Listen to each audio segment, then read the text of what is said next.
What people really want to hear when they come to me for a reading, they want to know and they want to be sure that dead is not dead, and that they can still see them and hear them and be a part of their lives.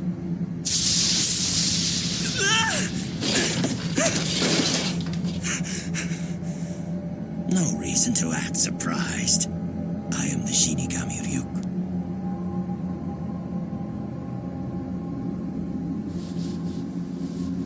Shinigami? Well, I'm not surprised. In fact, Ryuk, I've been waiting for you. Tell her you're here to fill out a signature card for a new account. Can I help you? Yes, I'm here to fill out a signature card for a new account. And do you know your account number? 926-31043. 926 31043. 31043. Rita Miller. Who? What? Tell her Rita Miller. Rita Miller. Didn't they have you sign a card when you opened the account? Tell her Carl Bruner opened it for you by phone and asked you to come in today. So you see, Carl Bruner, he opened it for me by phone, that account, and now he's asked me to come in today. I see. Yeah. All right. Just sign this card on the bottom line, please.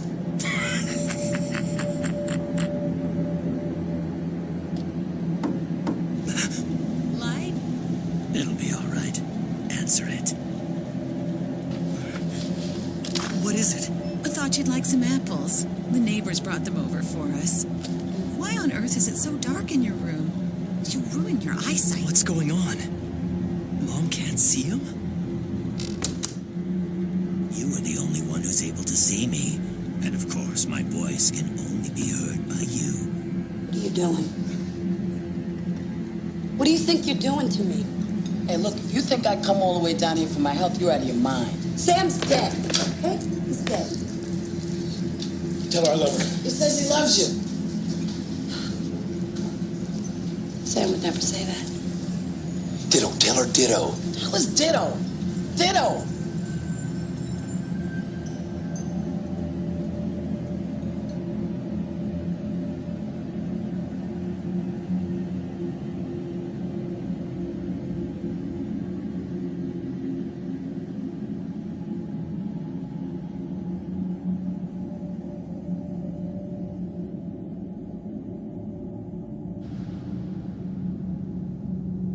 Another name I hear too is Mike.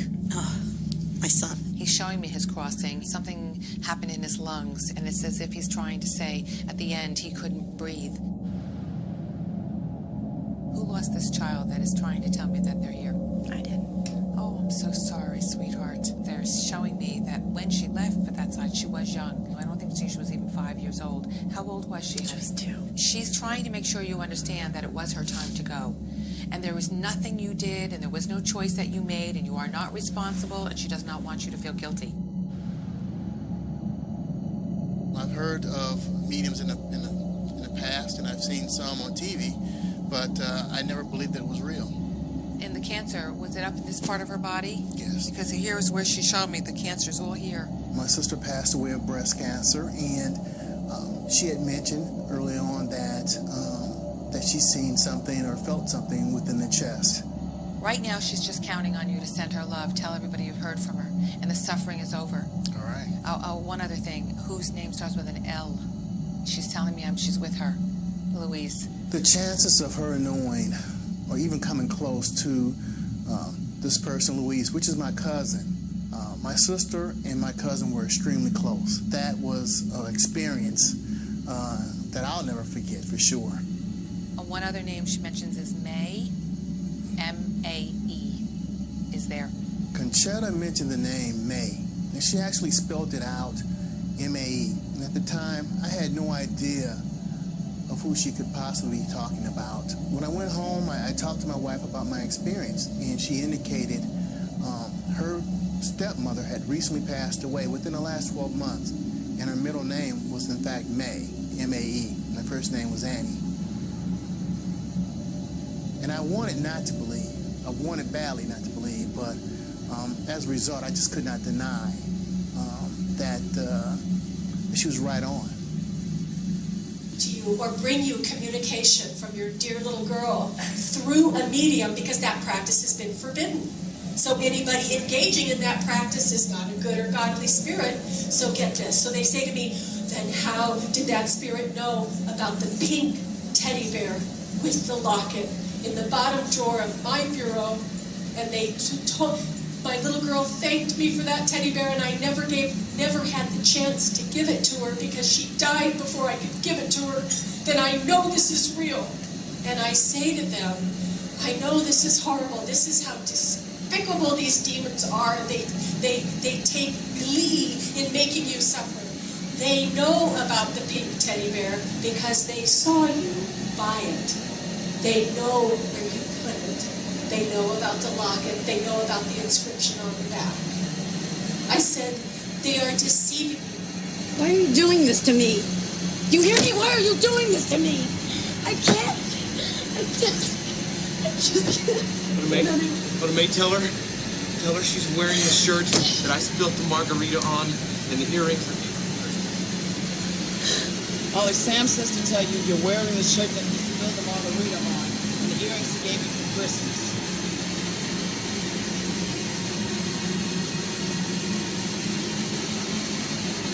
Don't you see I'm not a fake? Not about this.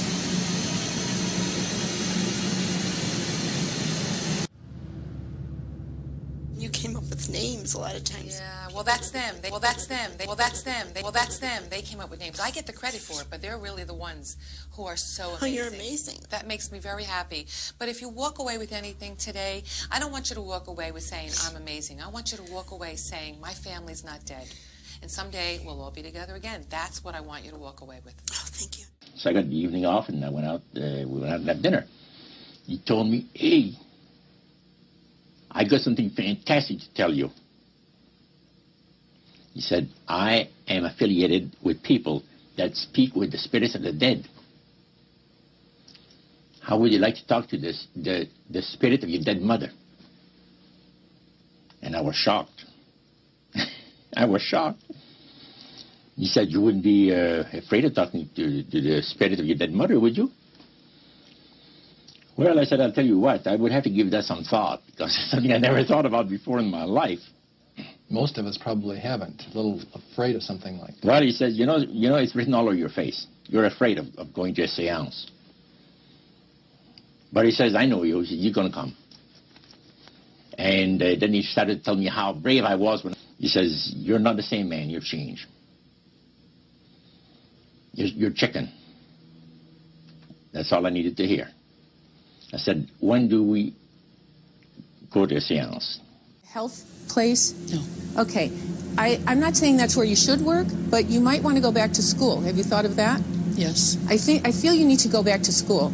And who is Catherine or Anne? Who is Catherine? That was a friend of mine. Did she pass away? Yes. At a young age? Yes. Okay, so she didn't grow to be an old person. No. Her spirit is with you. She wants you to know she knows how much you miss her. And you did something recently that reminded you of her. You either found something that she gave you, or you did something recently, saw a picture. What did you do? She's telling me you just did something that reminded you of her. I've been thinking about her sister a lot.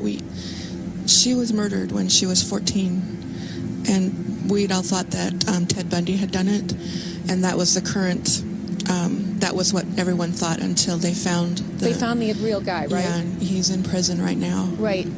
She wants her family to know she's at peace. See, there is a spirit world, everybody, and, you know, you're not going to really know till you get over there, but I promise you there's a spirit world. And I feel that since they found the murderer, she is at peace. And they need to know this. And she's telling me about William. That was the man that killed her. Yeah, she's saying that William will get his. What goes around comes around. William will get his. And it's,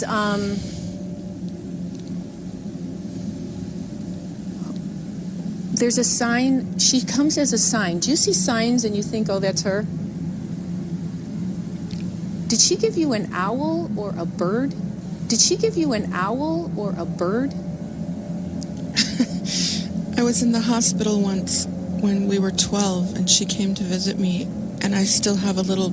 A bird she gave you? No, it was a little booklet that she made so people could sign it, and she drew an owl on the front of it. Okay, that is her sign to you. That she wants you to know that she watches over you.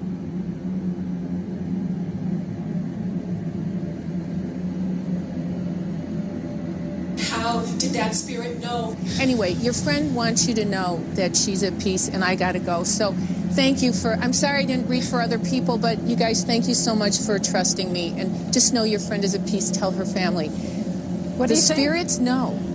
What do you think? I'm in shock. I mean, I felt Kathy around me a lot, and there's a song that makes me think of her every time, and I drive by her house, and, you know, I miss her. We were best friends until she disappeared one day hitchhiking on Aurora. The one thing I can promise you is when it is your time, many years from now, to go to the spirit world, when they talk about the white light and seeing our loved ones again, she'll be there waiting for you.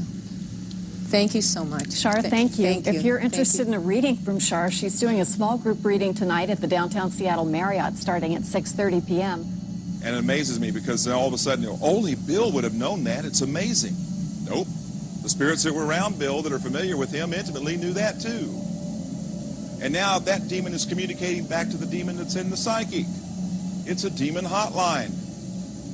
Not a psychic hotline. You have two demons communicating back with each other what the other person is doing. Their belief, popular belief of necromancy, is to conjure the spirits of the dead. So you can speak with someone who has died. Right. Like the seance that you originally went to was the practice of necromancy. Yeah. Now, the priest says that the super deception is brought about in only one way. Through the deceptive belief that man has an immortal soul that lives on after death. And he said that constitutes idolatry through necromancy. So he says there are hundreds of millions of Christians that are practicing idolatry. What do you think? They're glorifying God. See? Because they believe that the soul is immortal. Yeah. They may not be talking to the supposed spirits of the dead. Oh, yeah. Contrary to popular belief, necromancy does not consist of conjuring the spirits of the dead. The reason being that man is totally mortal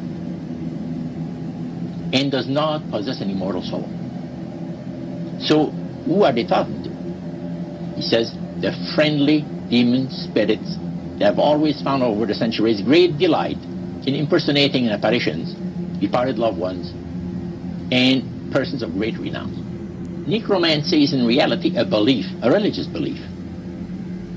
People believe that the dead have entered into a higher state of existence than they had when they were alive. Also that they are in a position and have the capacity to help the living here on earth. See? Then he said, he says this is where things get really interesting. He said, according to the Great Master, a person does not have to supposedly call upon the spirits of the dead to receive help, you see, to be involved in necromancy. All he needs to do is to believe in life after death.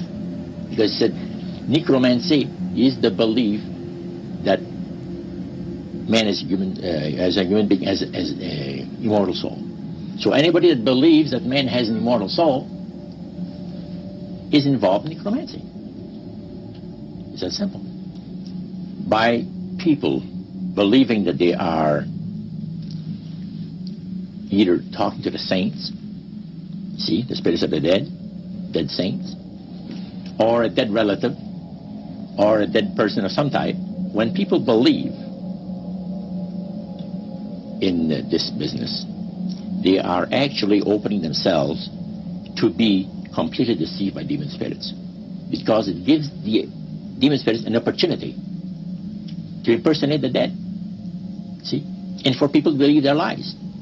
And the priest says that thrills first of all, it says it brings to the Great Master the respect and the reverence that is due to his great name. And it makes all the other spirits exceedingly happy because they are the ones that have worked to lead people to believe in life after death. See? And they rejoice. Your mother is with other people, lots of them, tells me that she's so proud of you. She said something about a car. Did you just get a car? You did. She said, good luck with the car, baby. She saw you there. She's telling me she's in the car. She says something about it having something in it. I'm not quite sure. Do you have something of your mother's in the car that you keep there? Oh, good. That's why she's saying it then, because she says, I see the car, see what you keep in there. And she also says to tell you that you, when you were born, I don't know if you were the first girl or the twin. Oh, then you came out first? That's why. So you have a twin sister? Yes. And you were the first one to come out? Yes. That's why she's saying it. Anyway, she's telling me she can breathe again. She couldn't breathe at the end. And the fact is that really tortured you, that you could see her struggling like that. And she's saying, tell my daughter that it's paradise. The paradise of God is beautiful. And she's with parents of hers that she loves very, very much. And that you would be happy to know that they're all together. They're all together. And you've kept a box of pretty pieces of jewelry that belong to her that she's really glad that you've kept. And she keeps telling me you're going to be all right, darling. You're a good girl, and you're going to be all right. And that she loves you all. Okay, sweetheart? Thank you, babe. You're so pretty. Pretty thing. Wow. Your mother-in-law has a sense of humor. Did she or was she interested in tea leaves or tarot cards? She drank a lot of tea. Okay. I feel like that's what she's showing me. But she's teasing about it. Like it was like, I want to say she was addicted. When she passed, we started cleaning out the closets. We found boxes and boxes of tea bags, Lipton tea. Okay, then that's what it is. See, I have no idea what any of this means. And we were laughing about it. Oh, Her granddaughters and I, we were hysterical. Okay, that's what it is, honey. She has a sense of humor, and she's laughing as she tells me. And she said that it would be something that would identify her, so obviously it does, and that turns me on. Did you lose your daughter, love? Your daughter? Yes. Okay. I don't know how to put this in any other words except to say, I love you so much, my father. I love you so much, my beloved parents. But this was a daddy's girl. There's no question. She was a daddy's girl. And you took care of her every need, every time. Thank you, she's saying. Thank you. I remember. You're always asking, do you know how much I love you? Do you know how much I love you? Daddy loves you. She says, Daddy, I know. And she keeps telling me to answer that question for you because when you're alone, you ask her all the time. She tells me that you just recently moved some photographs around. She saw you moving some photographs. She saw you standing there, and you were standing there lingering, looking at the pictures. It was of great joy to her because she was speaking to you in your subconscious. The two of you are wonderful parents. Please remember that always. There was nothing more you could have done. They want you to know that. She also says that there's something about it looks like a cruise. Are you both going on a cruise, or are you doing something by the boats, or? Yeah, we have a family cruise every 5 years. Okay. And we didn't want to go this year because of the car, and she wants us to go. Oh, my God. No, she wants you to go. Please. She knows that. She mentions the cruise. It's very important that I tell you to go. She wants you to know that she's with you.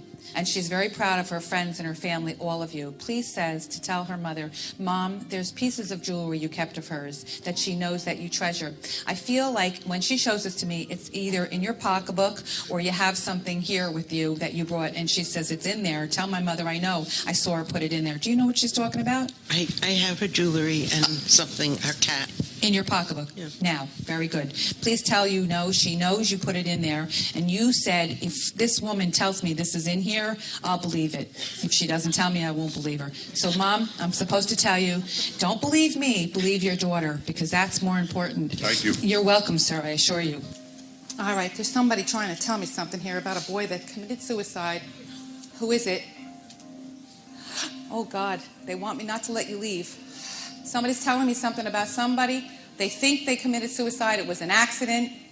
And that, or they tell me they're sorry about it. It's real strong, and I'm standing over here. Do you know who it is? My father took his life. Your father took his own life? It's very possible it's him, honey. I'm sorry. That's why I'm standing right here, and they're trying to apologize. Is he in heaven? Oh, yes, he is, darling. Don't worry, sweetheart. That's what it is. He knows you're worried about this. But I know that it's very important that I tell you that he is in the light of God and completely at peace. And that is that. I know you have. That's why he doesn't want you to leave here without me telling you. Okay, sweetheart? So don't worry, Bubby.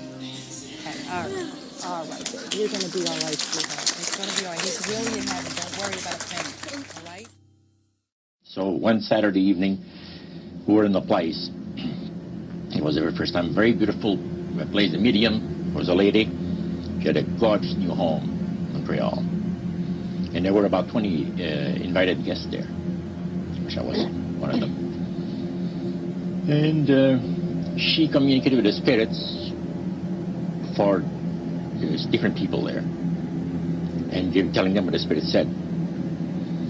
And then there was one lady that had been talking almost continually before the seance started, and she didn't believe in the dead appearing and all of this and all that, and she said, well, I would have to see my dead sister, she says, to believe it.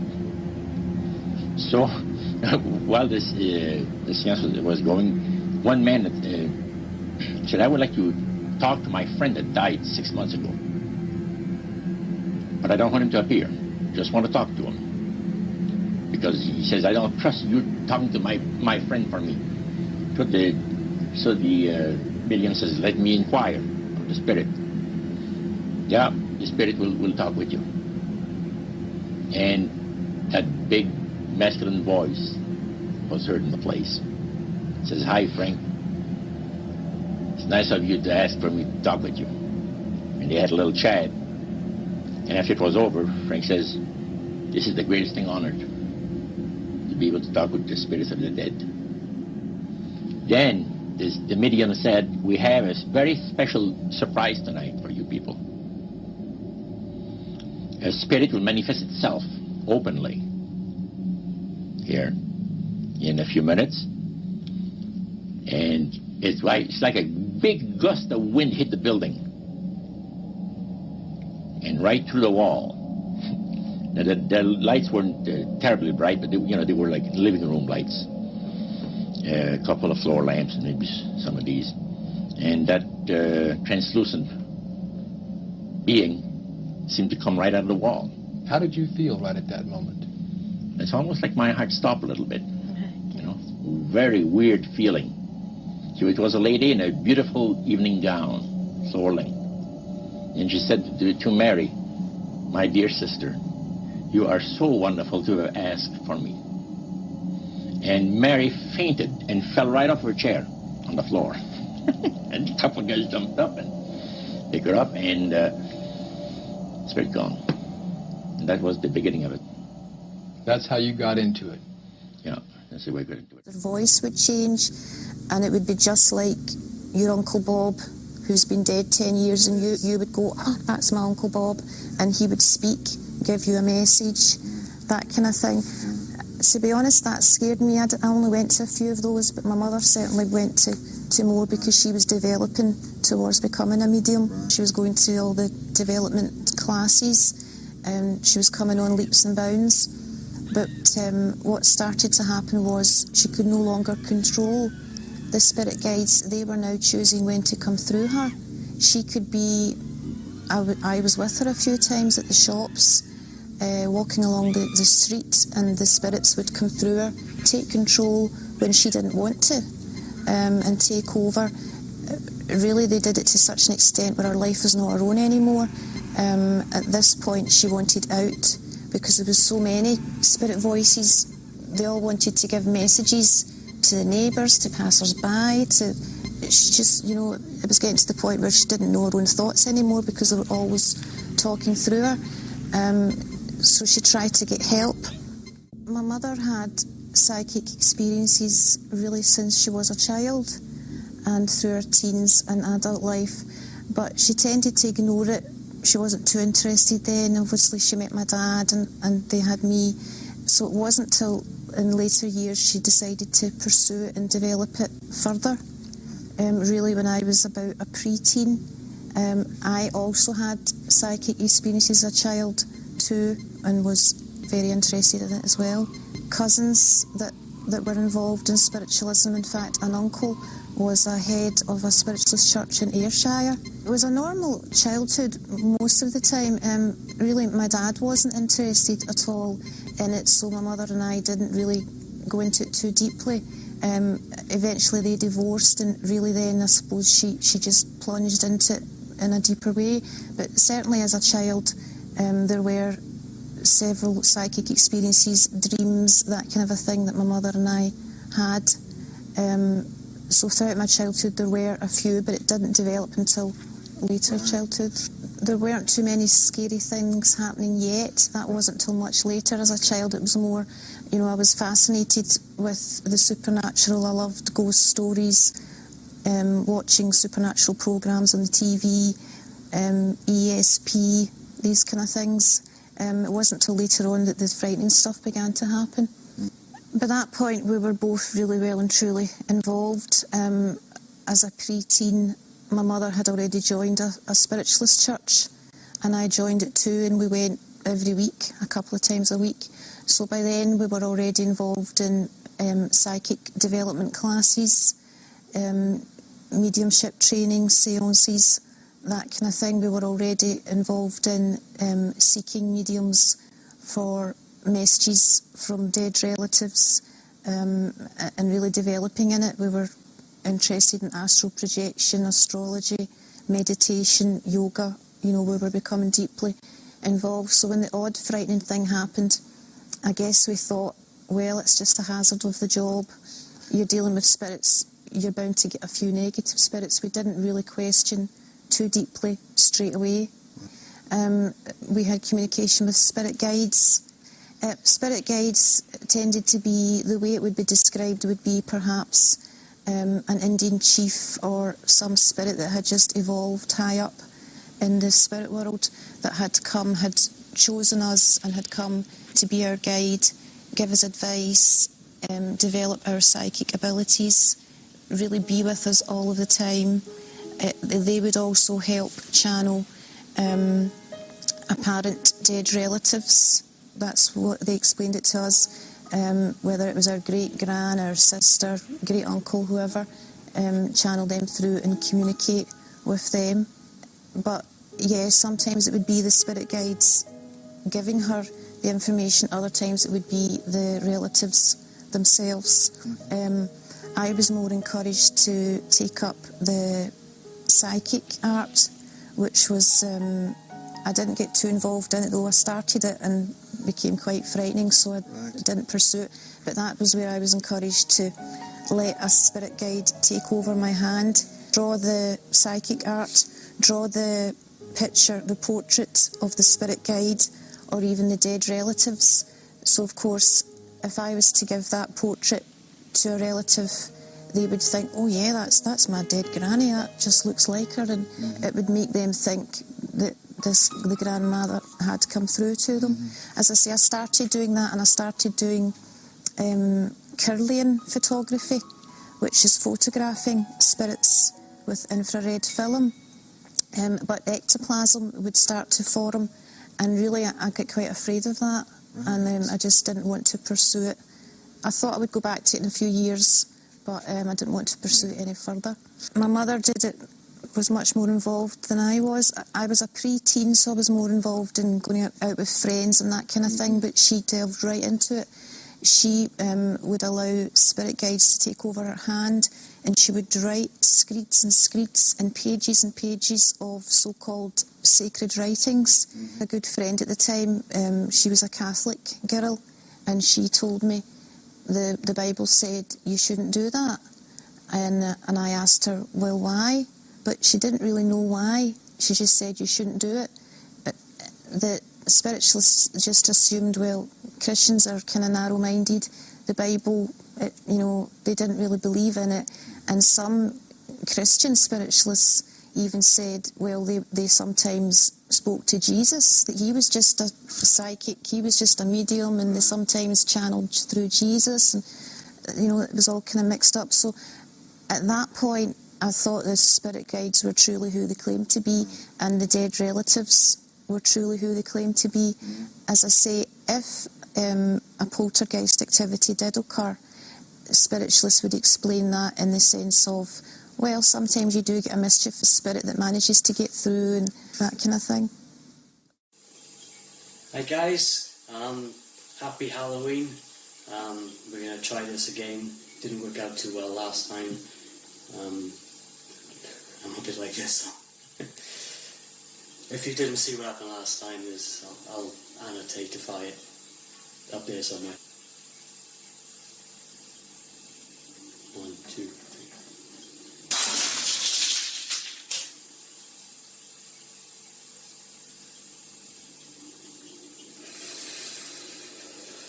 I didn't swear. I don't know. I'm tempted to run out the garden.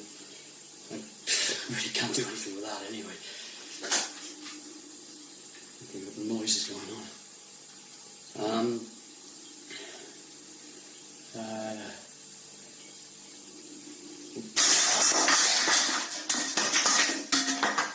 Alright, that's pretty much garden time. The power of Christ compels ye.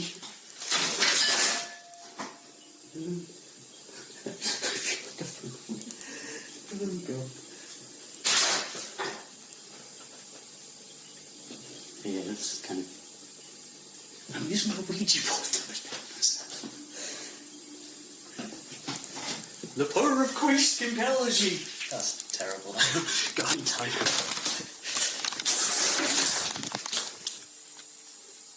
The fuck?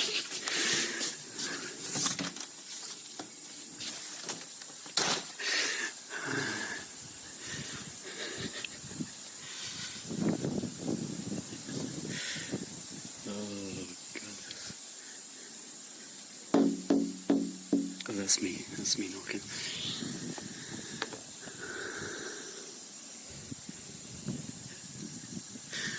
Scared the crap out of me when that glass broke.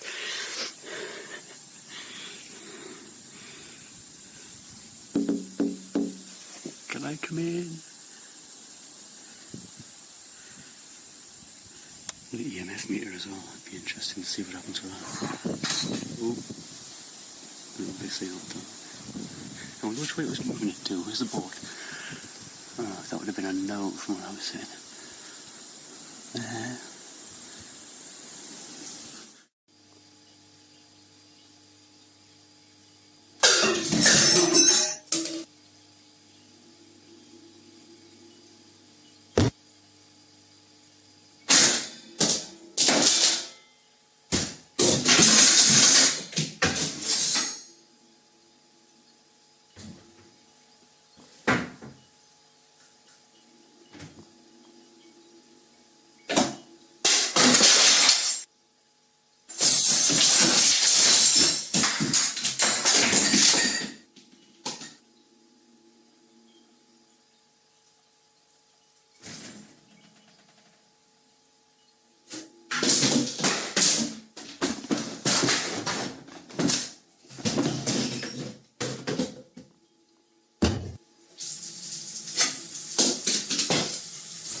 I'll check downstairs.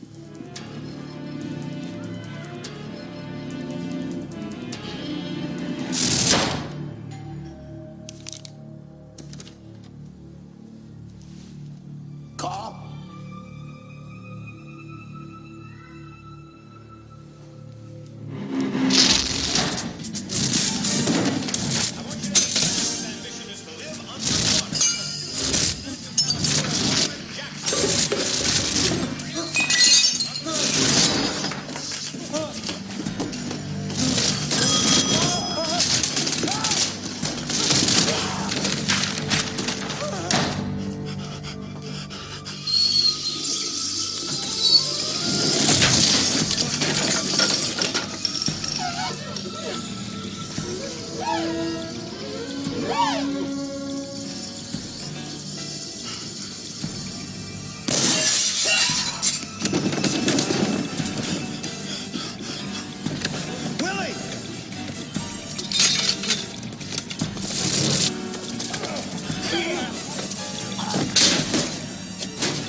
Sunday the 19th of July.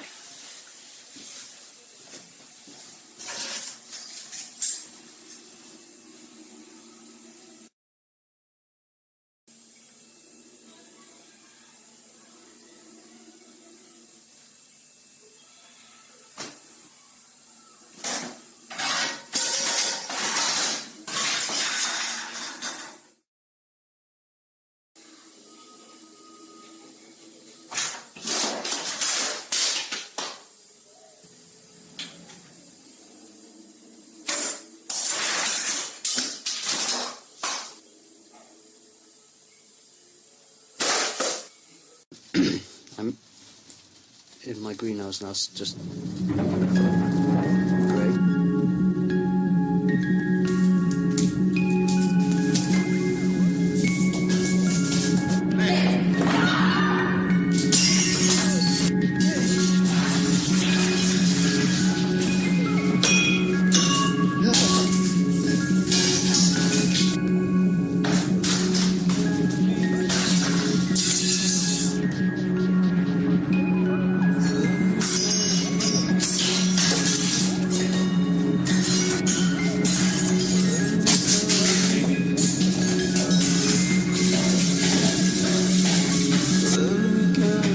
Most mediums and spiritualists and psychics that we knew were lovely, lovely people, genuine people, kind people.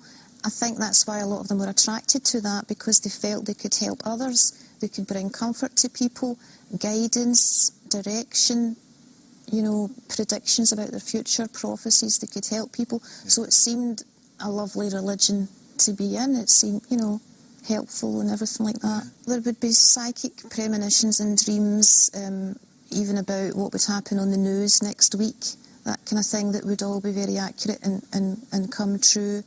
There would be messages for people about their deceased relatives where you wouldn't think it was fake or a charlatan was involved, because the information would be so accurate.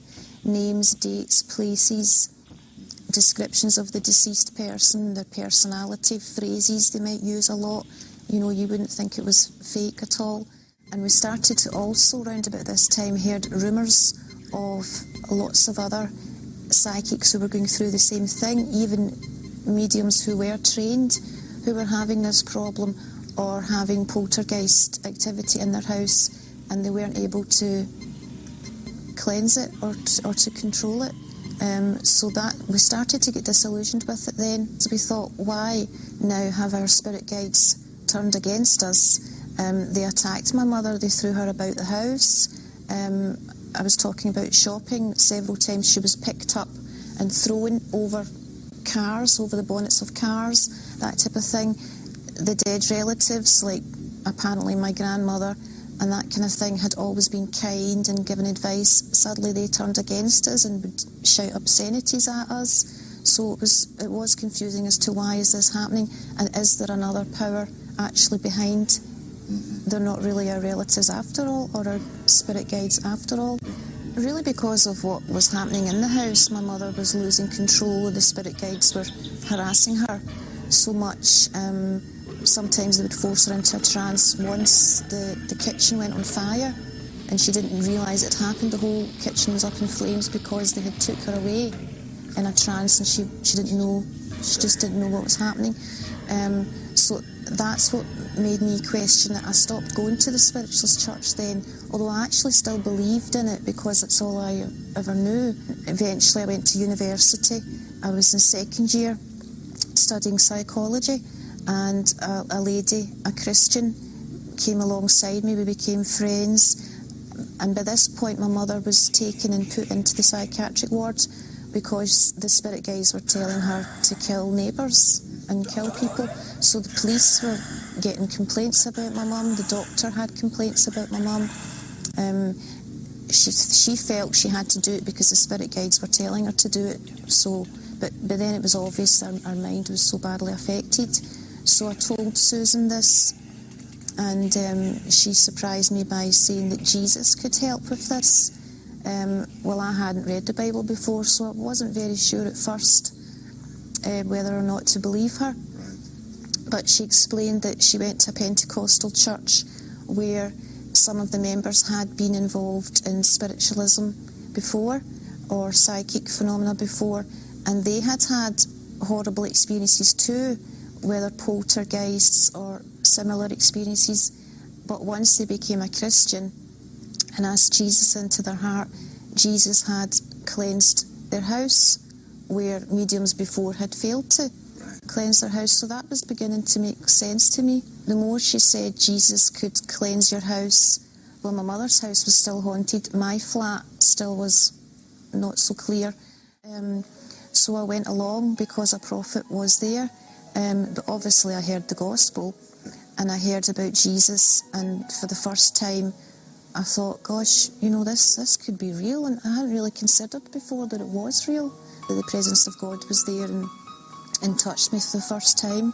Well, that night I went home, and I hadn't really looked at a Bible before, but strangely enough, that day before we went to the church, I had a Bible ready to take to a charity shop.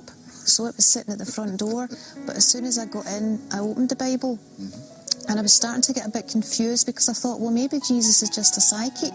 Maybe it's all just psychic phenomena. You know, is he really the Son of God? I was kind of a bit frightened as well that night with the spirits, because I sensed they weren't pleased I had been there to the Christian church. So I prayed, and I asked God, if Jesus is real and if he is the Saviour, will you please show me what to do and what should I do about spiritualism. I had a verse that was basically get out of spiritualism, which really did give me a fright, because I suddenly realised what I had been involved in. And over the next couple of days, a few more scriptures came to light and really explained it all to me. Deuteronomy chapter 18 verse 10, let no one be found among you who practices divination or sorcery, interprets omens, engages in witchcraft, or casts spells, or who is a medium or a spiritist, or who consults the dead.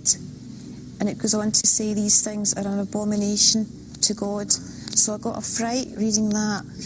And then 2 Corinthians chapter 11,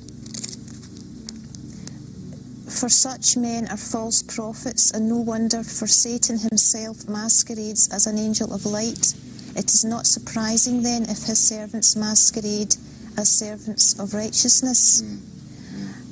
And I realised the spirit guides were not benevolent spirits, and the so-called dead relatives were not our dead relatives, because they did turn against us. They became evil, and it made sense. Well, no wonder they suddenly turned against us and attacked us, because spirits can impersonate any person who ever lived. They were masquerading as our relatives and pretending to be them. Just they were imposters, basically. Everything involved in the occult, I burned it or destroyed it in other ways and just repented of it. Obviously needed to ask Christ to forgive me for that, cleanse me for that, have deliverance ministry for it, just have the whole past wiped out. It was easy to throw everything out and destroy everything, because when you suddenly realise these spirits are demons and evil spirits, you don't want anything to do with it. So it was easy to clear everything out. But the thought processes, the memories, the deliverance was more of a process, and that doesn't happen overnight. But with Christ you do walk through that, and he does lead you through that. If anyone has dabbled in these things, you really do need specific prayer for that to be totally set free from it. Absolutely.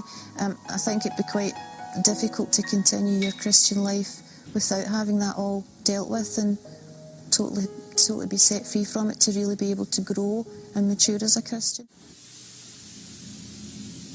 Mike Mandel is a Canadian entertainer and lecturer. For many years, he was involved in various aspects of the occult, including spirit mediumship. Dozens of entities would speak through him on an ongoing basis. I became involved in what is now known as channeling in the late 1960s.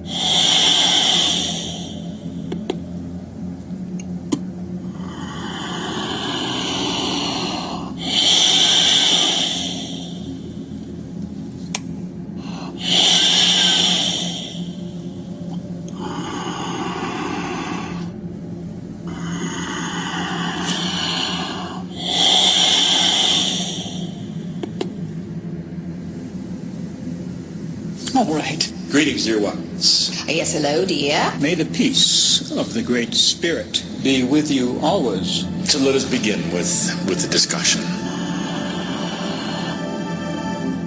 It was a spontaneous experience. We had been trying astral travel and a group of other techniques to let our spirits leave our bodies, to develop clairvoyant abilities, and so on. And when I say we, I mean a small group of us that had polarized together around an occult worldview.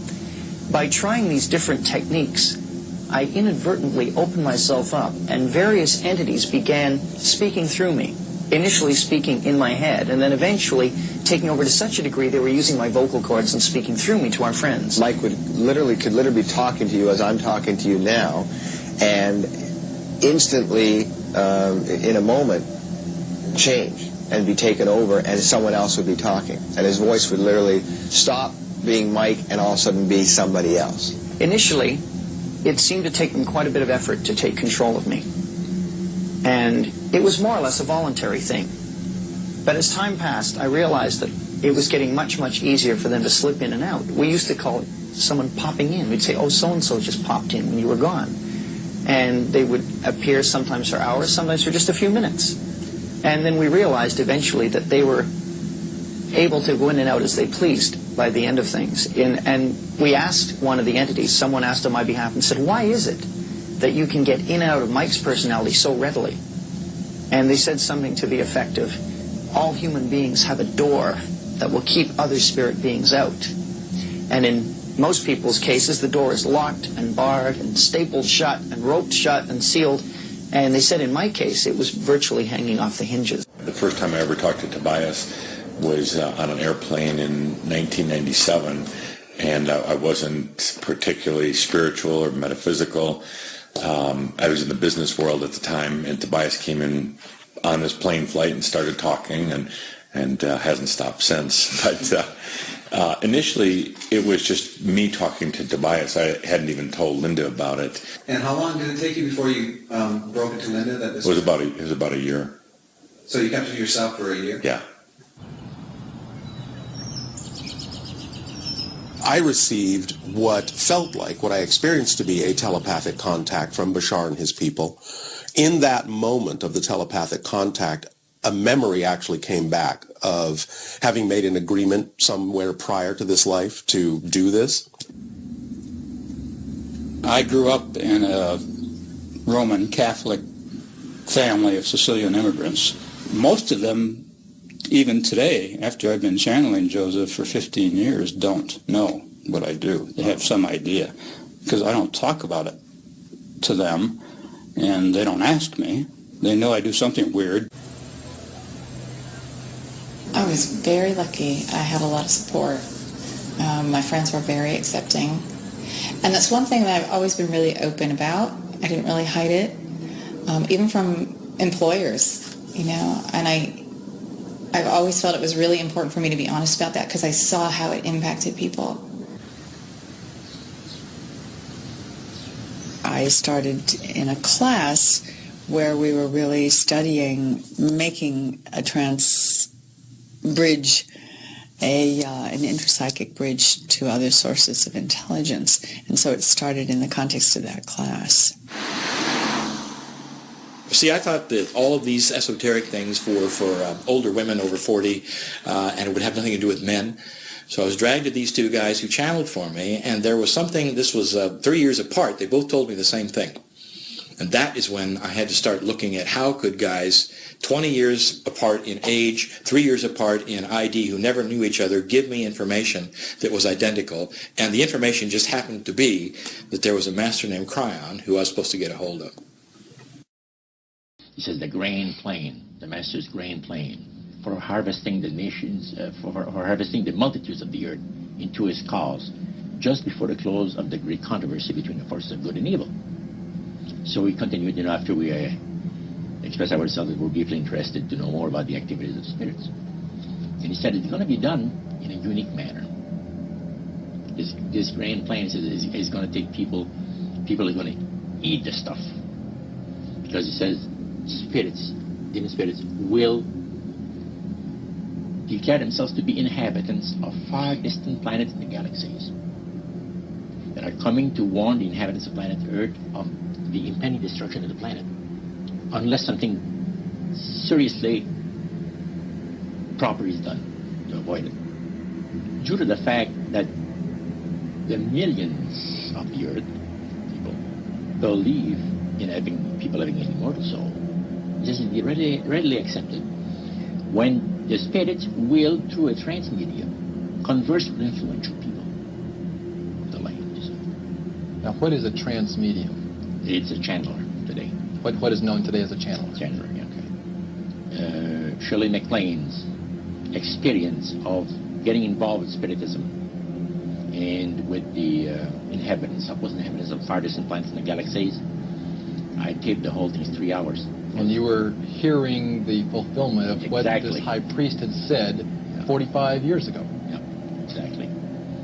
So he went on explaining about the fact that the spirits will show themselves willing to give valuable guidance that will not only help people avoid the destruction of the planet, but it will cause them to enter into a higher state of existence.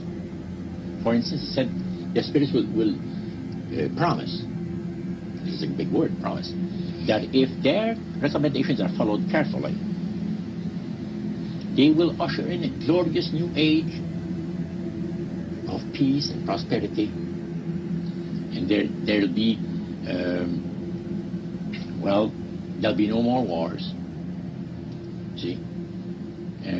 There'll be no more famines. There'll be no more people getting unhappy with one another. Neighbors will love neighbor. And social unrest will not take place no more. An arrangement, so to speak, was made prior to the physical life of the channel within what you would call the oversoul of the channel, of which I am also a part. We are part of the same soul. You might refer to me as the channel's future self, and incarnationally speaking, I would look at the channel as my past self, just to put it in linear terms.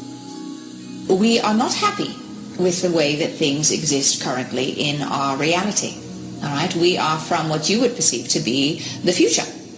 And we have come back to our past so that we may learn, all right, and so that we may assist the planet, because what's going on now is going to impact the entire universe.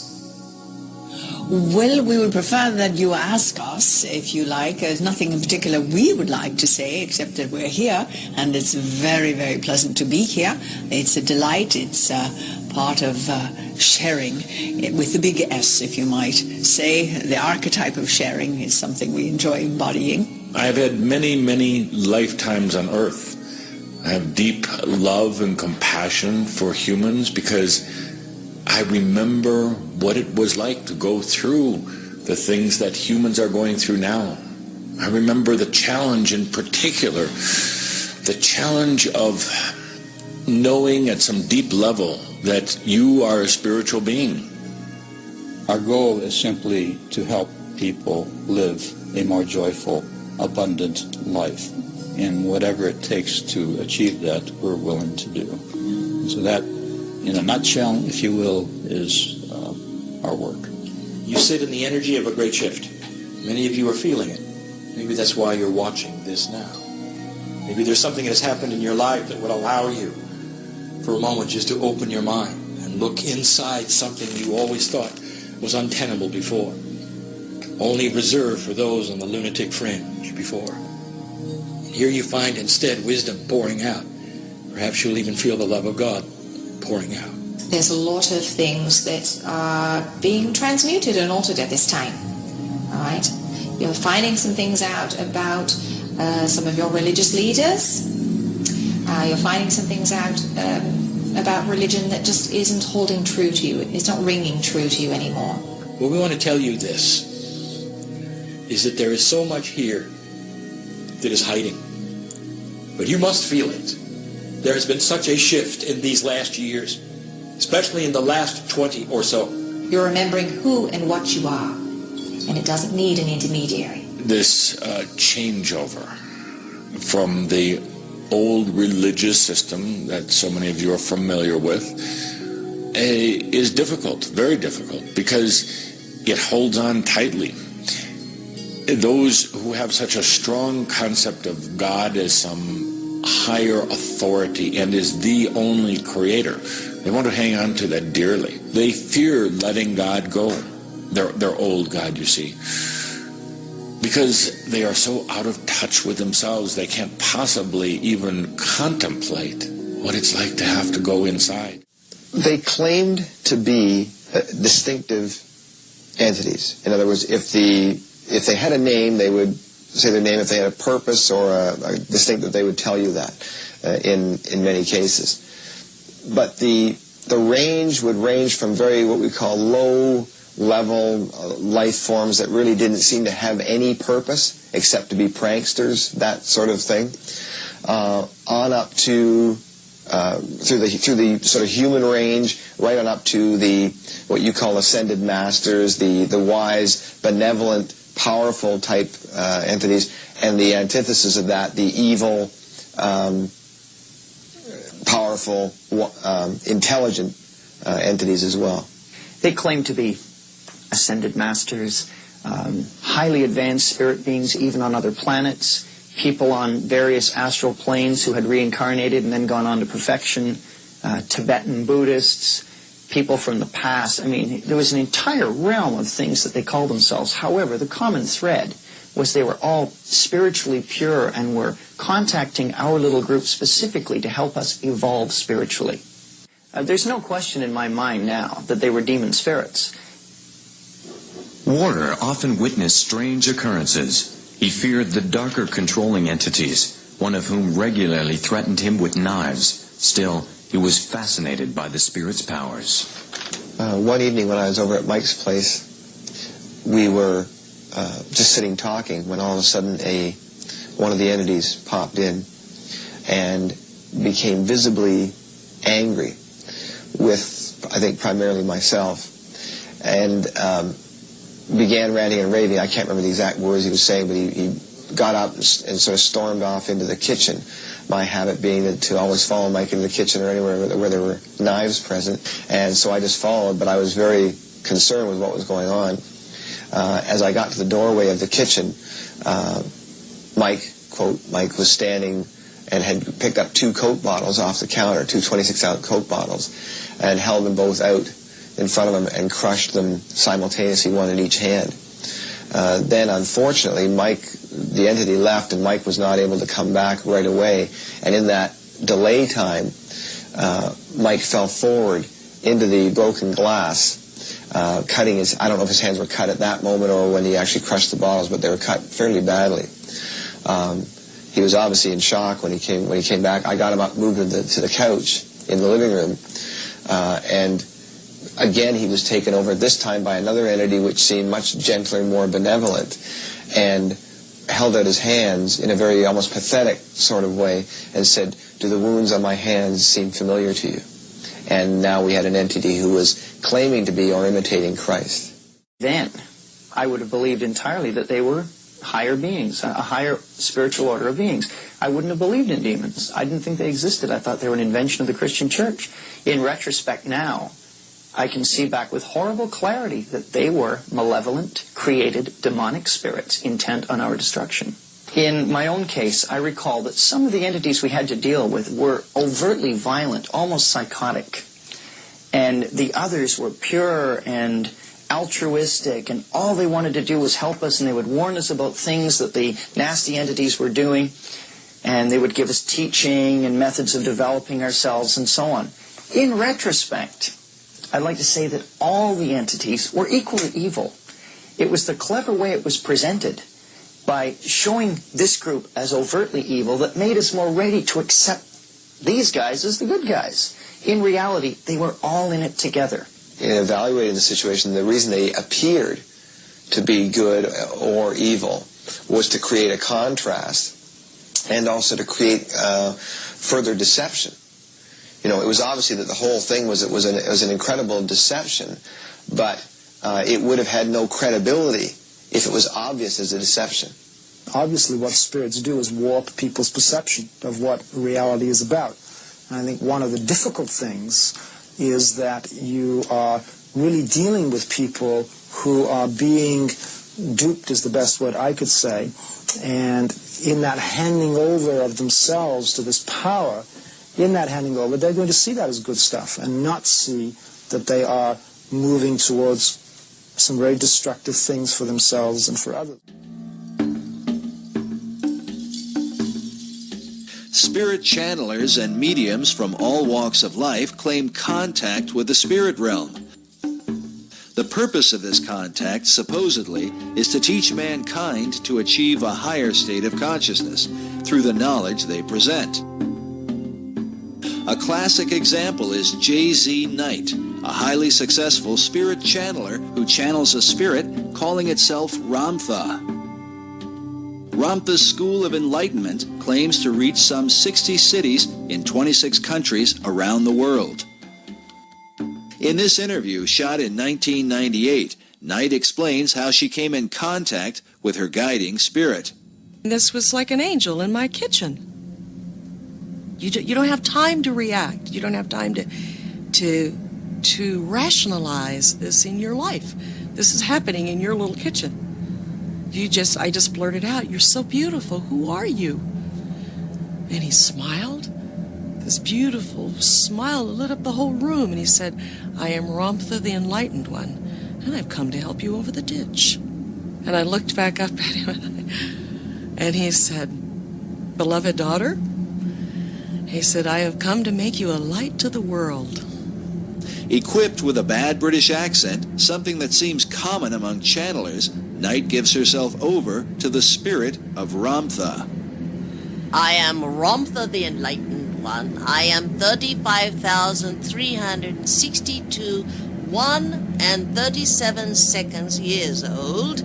I was born in that which is termed a great and marvelous place called Lemuria, and my destiny here is to teach you that which you desire to know, and to let you know that every word that I say I will manifest for you in your life. Incredibly, throughout the interview, Ramtha and Knight repeat the central themes of the New Age movement over and over, insisting that there is no death and that man himself is a god, his only task being to realize his self-empowerment.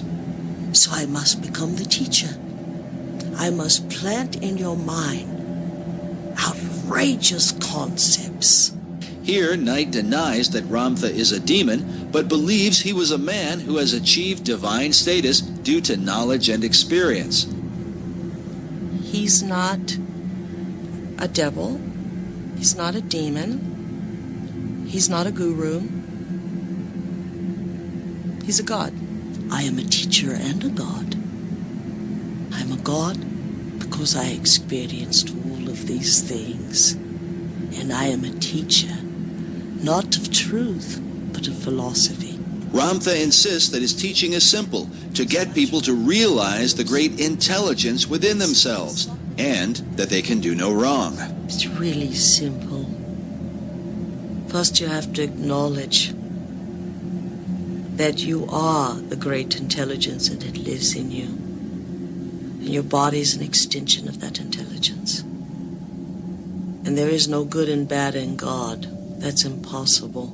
As if echoing the voice of the serpent, Knight now directs the listener to the path of sacred knowledge. We deserve to know the truth. And those who ask are going to be given everything, going to be given all the sacred knowledge.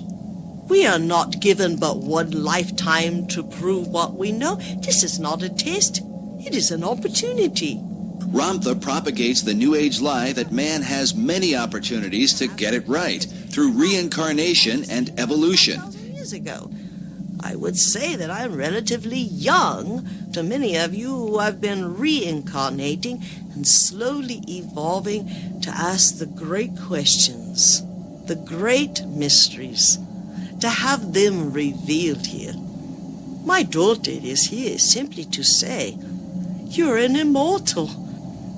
You are wearing this body as if you wore a garment of silk or a garment of roughly hewn wool. You are here simply to wear the garment and to live the experience, but you have never died and never will. That is not in the plan of God. Next, Knight and Ramtha deny that God is a person, but insist he is a natural life force that exists in everyone. He saw what God really is. God is not a being. It is life itself. It's the will of life, and it's in everything.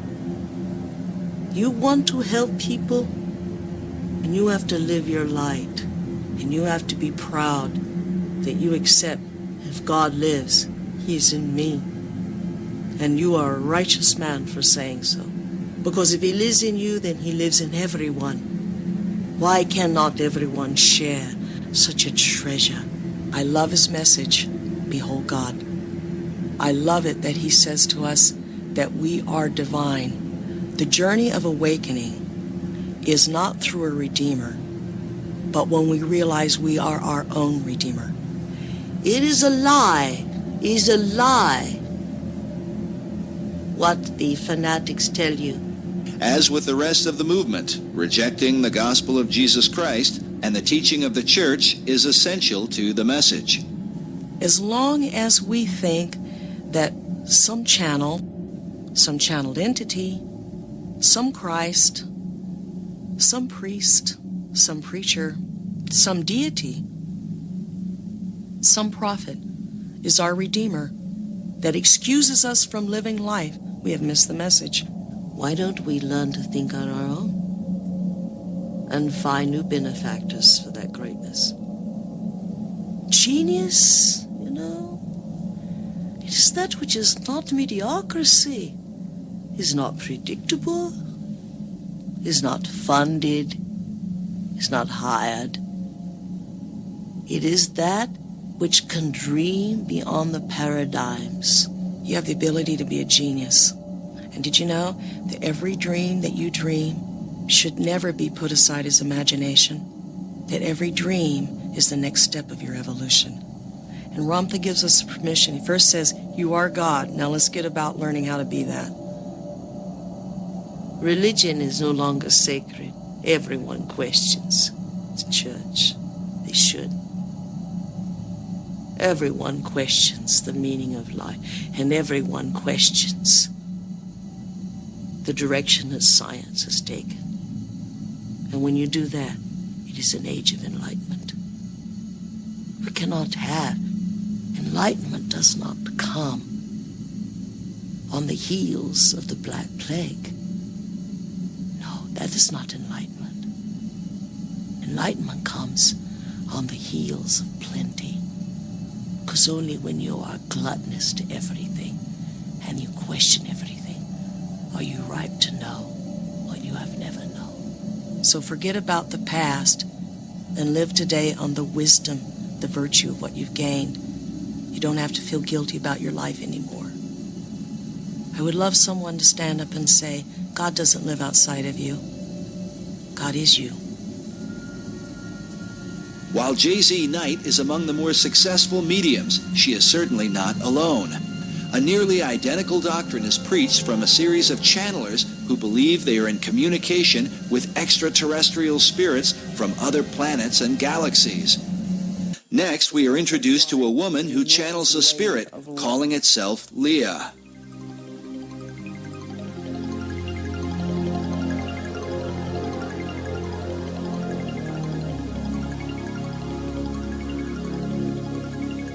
Hello, Philip. How are you today?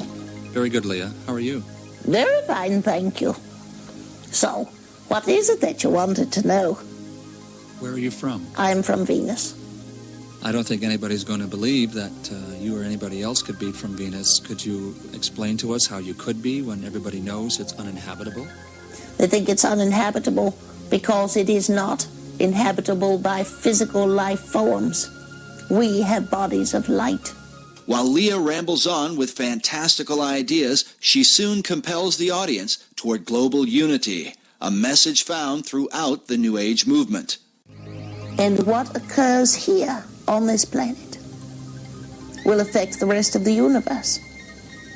Can you, with all of your different ideas, all of your different races, come together as one planet and one people? We have dedicated millennia upon millennia to this idea. The earlier experiments with Pan and Lemuria and Atlantis were not successful. But this one will be. Now the interviewer asks the woman to exchange spirits and to channel another spirit that calls itself the Tibetan. Tibet is an often referred to hotspot for New Age empowerment. Hitler's Nazi occultists went to Tibet thinking to find their ancient Aryan ancestors. Listen carefully to the Tibetan's message as he refers to the great I Am, the name God reveals in the Bible to describe himself. I am the Tibetan, and I have come during this time continuum to discuss with you the idea of the only question in the universe. And that question is, what is? And the answer is, I am. For all things that are created, that were created, that shall be created, fall under the question, what is? And you, each and every one of you, are that answer, and that answer is I am. I am is also the name of the creator of this universe. That is all. I relinquish control to the entity, Leah. As the entity Leah returns, she confirms the You Are God message and refers to the new race that will arise through the New Age movement. Most New Agers today do not realize that this new race is identical to the master race prophesied by Adolf Hitler, a race of so-called supermen who will be their own gods, having rejected the one true God of the Bible. This new age is where there will be a race on this planet and throughout all galaxies. And the name of that race will be peace. It's been wonderful spending some time with you. As you take this little piece of information with you, know that you are never alone. You are all connected to the creative source of this universe. And nothing can stop that flow except your denial that you are God. We thank you. Good day. This man channels a spirit calling itself Bashar, who seems to hold his audience spellbound as he tells them they are equal to the creator of the universe. That you are all made in the image of the infinite creator, and what that means is you are all infinite creators. We thank you. Jack Purcell has become one of the more popular channels, possessed by a spirit named Lazarus. All right, fine. Well, indeed, a pleasure to be talking with you, and, well, shall we begin where you'd like to begin? Lazarus tells the listener that God is already within man, and that if man wants to find God, he needs only to find himself. Now, the problem here is people look out there. Yes? They're looking all over the place as though God was somehow outside of them. It's within. Every spiritual reference, be it fundamental or be it avant-garde, speaks of that spirit within. And I would suggest here that it's there. And therefore, your task in this physical lifetime really isn't to find God, because God's everywhere. God is all that is everything. It's all over the place. Your task in any physical incarnation is to find yourself. Jane Roberts was a New Age pioneer who channeled a spirit known as Seth. Roberts sold more than 1 million copies of her books and inspired many. In this vocal recording, we hear her channel the spirit of Seth. I've said this many times.